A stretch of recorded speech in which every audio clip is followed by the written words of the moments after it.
Hi all, வணக்கம். எல்லோரும் எப்படி இருக்கீங்க? இன்றைக்கி நம்ம கிச்சனில் ஒரு ஸ்நாக்ஸ் ரெசிபி தாங்க பார்க்க போகிறோம். இது ஈவினிங் ஸ்நாக்ஸ் டைமுக்கு ரொம்ப ஏற்ற ஐட்டம். இதுக்கு நான் வச்ச பேர் மினி ஆலு பரோட்டா ஃப்ரைங்க. கண்டிப்பாக சின்னவங்கலேருந்து பெரியவங்க வரைக்கும் எல்லோரும் விரும்பி சாப்பிடுவாங்க. ஈவினிங் டைம் ஸ்நாக்ஸ்க்கு ரொம்ப ஏற்ற ஐட்டம். கண்டிப்பாக ட்ரை பண்ணி பாருங்கள், எல்லாத்துக்கும் ரொம்ப பிடிக்கும். Welcomes to Deep's delicious kitchen.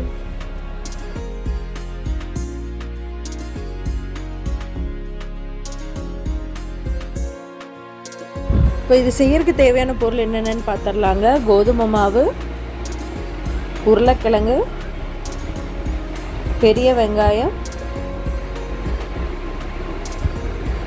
பச்சை மிளகாய், கறிவேப்பிலை, கொத்தமல்லி இலை,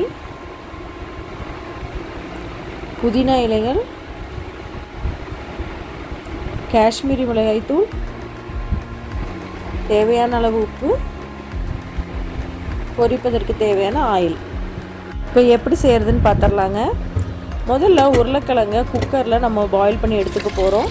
தேவையான அளவு தண்ணீர் விட்டு ஒரு 1/4 டீஸ்பூன் மஞ்சத்தூள், 1/4 டீஸ்பூன் உப்பு சேர்த்து 3லேருந்து 4 விசில் வச்சு எடுத்துக்கலாங்க. இப்போ விசில் விட்டு எடுத்துட்டோம். இப்போ நல்லா வெந்துருச்சு. பச்சை தண்ணியில் ஒரு டைம் வாஷ் பண்ணிவிட்டு கை பொறுக்கிற சூடு இருக்கும்போது நம்ம தோல் உரித்து எடுத்துக்கலாம். இதில் 2லேருந்து 3 உருளைக்கிழங்கு எடுத்துருக்கேங்க.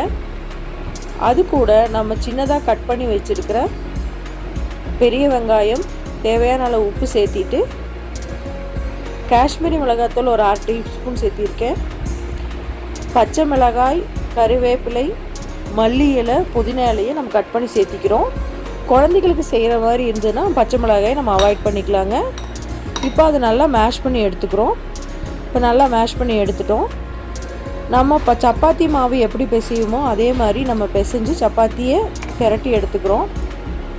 இது நடுவில் நம்ம செஞ்சு வச்ச உருளைக்கிழங்கு மசாலாவை நல்லா ஸ்ப்ரெட் பண்ணி விட்டுருங்க. ஒரு கட்டரோ இல்லை ஒரு கத்தியை எடுத்து நீல வாக்கில் கட் பண்ணி எடுத்துக்கோங்க. இதே மாதிரி நீல வாக்கு கட் பண்ணி எடுத்துட்டு கீழ் போர்ஷன்லேருந்து நம்ம இப்படி சுருட்டி எடுத்துக்க போகிறோம். இப்போ ஒரு போர்ஷனாக இப்படி சுருட்டி எடுத்துக்கோங்க. இப்போ எல்லாத்தையும் சுருட்டி எடுத்துட்டோம். நம்ம சுருட்டி எடுத்த போர்ஷனை இப்படி எடுத்து கையில் நெய் தடவிட்டோ இல்லை எண்ணெய் தடவிட்டு இப்படி ஒரு அமுத்தி விடுங்க.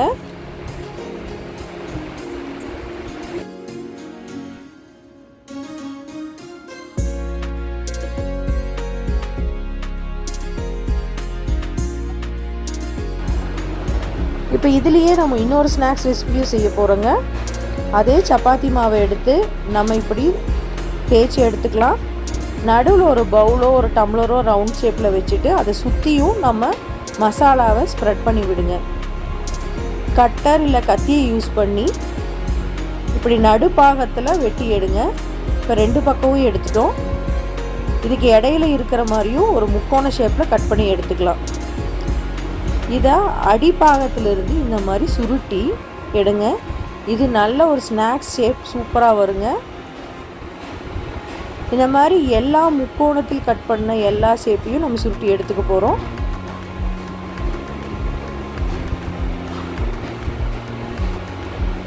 இதில் என்னென்னா உருளைக்கிழங்கு மசாலா வெளியே வராத மாதிரி சைடில் மட்டும் ஒரு ப்ரெஸ் கொடுத்து வச்சுடுங்க.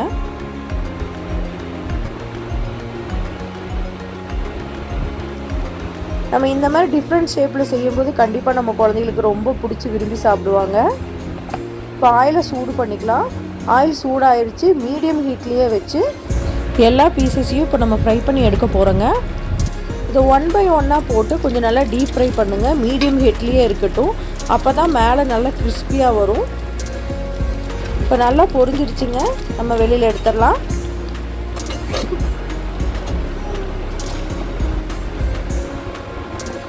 இது பார்த்திங்கன்னா மேலே நல்லா கிறிஸ்பியாக உள்ள நல்லா சாஃப்டாக வருங்க.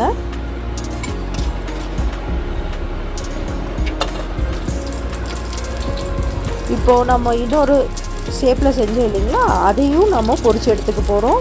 இதையும் 1 by 1 போட்டுட்டு நம்ம இப்போ ஃப்ரை பண்ணி எடுத்துக்கலாம். இப்போ 2ம் பொரிச்சு எடுத்தாச்சு. சர்வ் பண்ணிடலாங்க. நான் சாஸ் கூட சர்வ் பண்ணியிருக்கேன். டேஸ்ட்டு சூப்பராக இருக்குங்க. கண்டிப்பாக ட்ரை பண்ணி பாருங்கள். உங்கள் குழந்தைங்களுக்கு ரொம்ப பிடிக்கும்.